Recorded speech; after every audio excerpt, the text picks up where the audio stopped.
There is an issue that touches all of us, or rather many, many of us, a vast majority of us.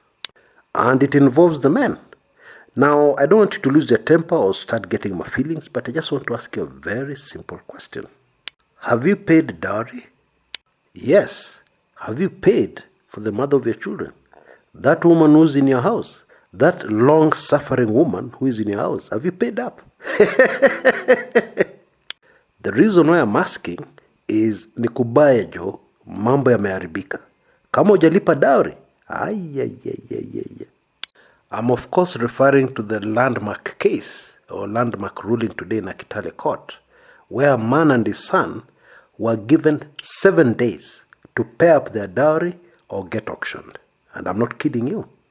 Now this story starts in 2013 when a young lass called Branis Naliaka, mwana wefwe, vanished from her home. And her parents looked for her all over the place and just couldn't find her. And they were very worried. But word got to them soon, in the form of rumors, that actually she had become somebody's wife. And the father of this lass, a man called Bernard Simiyu Festo, was not amused. Of course, he had dreams for his daughter. He had been paying fees for her, keeping her in school. Now all of a sudden, she has just been snatched from his hands. He was not amused at all.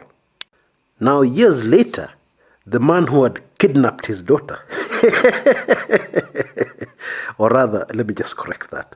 The man who had taken his daughter for a wife without the knowledge of the parents of the girl, a man called Sifuna Mukabi, turned up with the father, a man called Patrick Bulima. And it goes in African custom. They start by saying, ile mbuzi ilikuwa imepotea, tunajua mahali iko.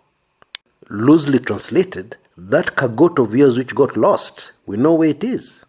Now, don't get this African way of doing things wrong. They're not referring to the daughter as a goat. It is just a way of speaking in parables. Because apparently it may be too embarrassing to say that we have kidnapped your girl illegally. Because the truth of the matter, there's no law which allows you to start staying with a woman.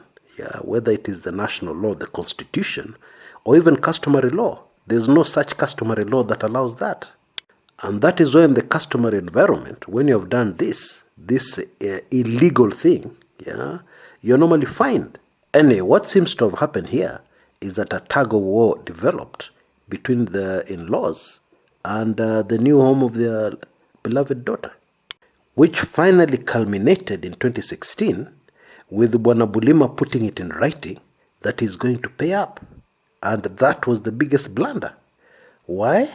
Because that is what has been used by the court to enforce this payment of dowry. A court of law operates on evidence, and this was clear evidence that actually these people owed a debt. They had acknowledged in writing that actually they owe money, and they had acknowledged in writing that they'll pay by a certain date. And they never paid up. And so, Branis Naliaka's dad decided to go to court. Hence this landmark ruling of today, which is a precedent. It will set a precedent. So it will give people ideas. They can go to court and say, I've not been paid dowry, by so-and-so, and I need it paid. And even if you did not put it in writing, there were witnesses. You don't go for such functions alone.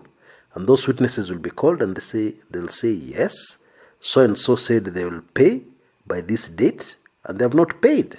And times are hard in Kenya. And what is involved here is not small money. Because if I can just tell you what it is, this dowry, 10 heads of cattle, 2 goats, 10,000 in cash, 2 blankets, 1 coat, 1 godfather hat, and gumboots. We have done some rough calculations here, and we're all convinced that it's not less than 200K. 200,000 Kenya shillings, roughly $2,000, and that's not pocket change, especially if you have only 7 days to pay up. Now, I need to tell you an interesting story here, about my political lecturer. I mean, this guy was just, he was just different.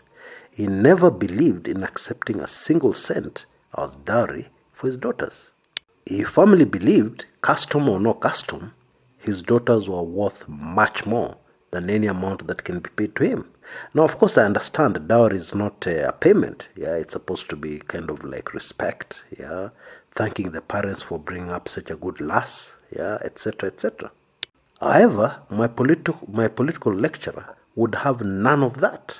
Yeah, in fact, I remember very clearly. Yeah, one instance when one of my sisters was getting married, my political lecturer just told them the following: I'm not going to ask you for a single cent. However, look at my daughter. She doesn't have any marks on the face. She doesn't have any scratches or bruises. Yeah. All I want, yeah, is an undertaking from you that will not change. And that family which had come could not stop talking about that incident. They were totally amazed. Now, you'd think that now, on the other hand, you'd also insist on not paying dowry for his sons. No way. I remember the kind of pressure he gave me. I think it's even better to owe a bank money and you have absconded and you have not paid. That pressure would be less. I kid you not. Okay? He was very insistent that you follow the exact directions, yeah, of the father of the daughter. In such matters, my political lecturer always used to say, it is the prerogative of the parents of the girl. If they want a whole aircraft in payment, you don't complain. You pay up or you forget about that marriage. You know, this is one of the strange mysteries, yeah, because if you look at the background of my political lecturer, he was not rich. Yeah, he was not born to a rich family. He grew up in abject poverty. Yeah, but how he got this mindset, I have no idea. Anyway, that is the latest on that. And since it's a tradition on this channel to give a heads up, yeah, I thought it would be a good idea to give those of us who have not yet paid up dowry a heads up. Yeah, mukai chonjo. Because people could get ideas, especially during these hard times in the country. Until next time, this is Chris Kumekucha.